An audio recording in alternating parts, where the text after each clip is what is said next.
I want to do a short series of videos about trotting a float on a river.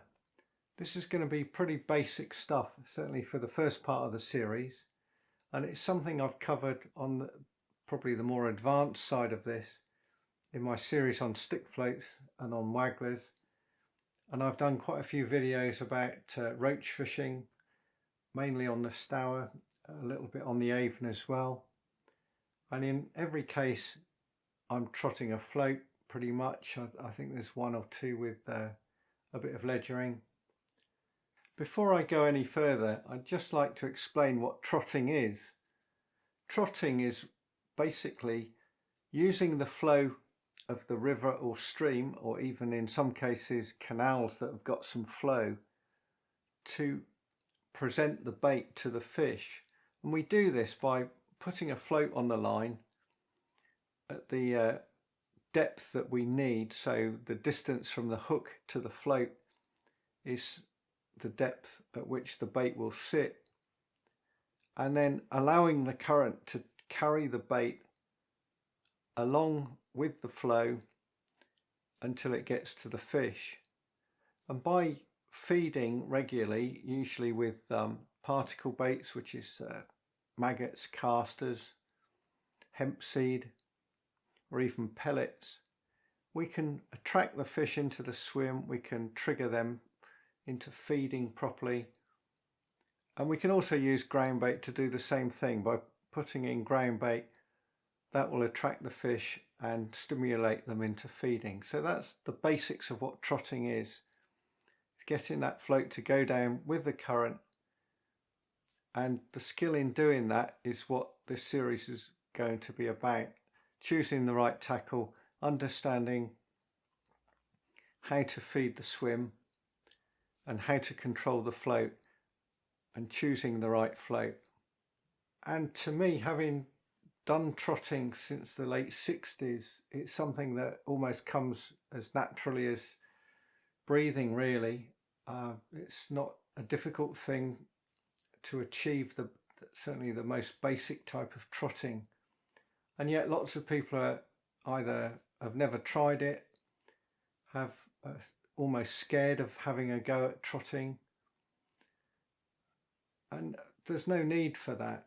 When you first start to trot, you're looking for fairly windless days, because you haven't got the wind, for instance, what we call a downstream wind. In other words, the wind's blowing straight down the river, and you cast in your float, and the line's tending to be bowed around by the wind, pulling the float out of position, making the float go faster than we want,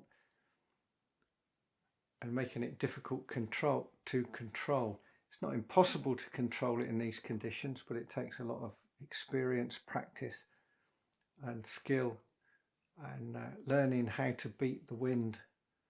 Whereas to start with, the sort of fishing that I did when I was quite young, only 12 or 13 or 14, I just looked to, could I get the float to go down? I didn't understand about holding it back.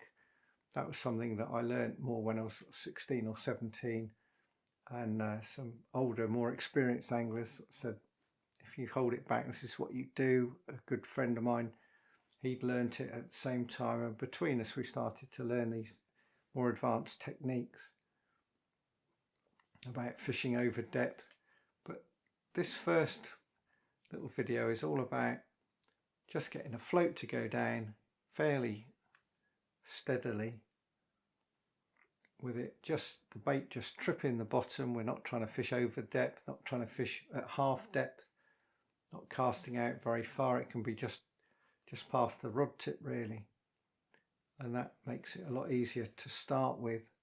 And the sort of fish that you want to catch when you're learning to trot are the sort that when later you'll actually try to avoid. So it's quite a good idea if you can find a spot on a river where you can catch small dace and bleak and gudgeon, maybe the odd small roach or perch, rather than worrying about pulling out great big chub or barbel by trotting a float.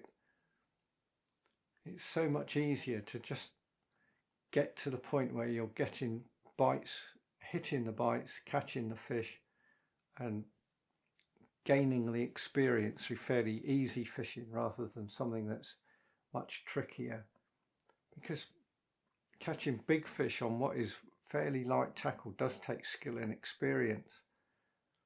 I've trotted sometimes for quite small dace, and yet on the Stour, because they're a very big chub, I've had chub over 6 pounds and not been expecting them.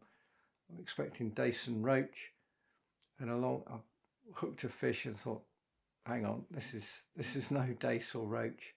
Need to be careful now. And those big chub have had a nosy around what has actually been sort of dead and dying weed, and I've got them out okay on very fine tackle. That's not what you expect to start with. You expect, if you can catch a few fish that are fairly small, but maybe the odd one of half a pound or a pound, then that's plenty good enough. I haven't talked about tackle at all. In the second video, I talk a bit more about the sort of gear that you will need. And to start with, you don't really need very much. Going back to my starting point, I started trotting with a 5-foot rod and an incredibly cheap fixed spool reel. The cheapest fishing line I could find, I think it was called Hairlon. Not a very good fishing line. I had virtually no floats. I knew nothing about split shot, only that I needed enough to cock the float and to set it so that there wasn't very much showing, just a little bit. And whatever hooks I could afford, which were usually eyed hooks, very occasionally a hook to nylon. When I say a hook, I mean I bought one hook to nylon. That's a little pocket money I had. And I rarely actually fed anything to the fish. I just put a bit of bread paste on the hook, or a caddis grub or a worm, and that was it. I hoped to catch a fish. Sometimes I did catch a fish or two, and as time went on I got better and better, and slowly I got better rods. First of all a 7-foot rod, and then an 11-foot rod, and eventually when I was about 17 a proper 13-foot match rod. But you don't need the absolute finest match rod ever made to trot a float.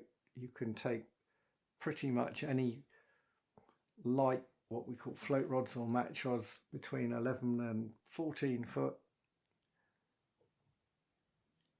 Any reel you fancy, a fairly small reel.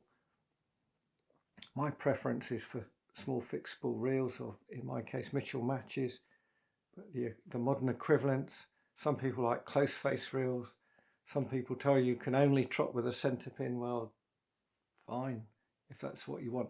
I don't think they're very good for beginners though. So any reel that will let you let line off when you go along is going to be good. And you don't even need many floats really to start with. And like I say, we'll go through tackle in the second video.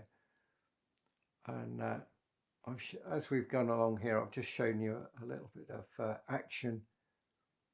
So that's it for the very starting point for trotting. It's something that's worth learning, worth trying out, worth finding somewhere where you can have a go. And until next time, goodbye for now.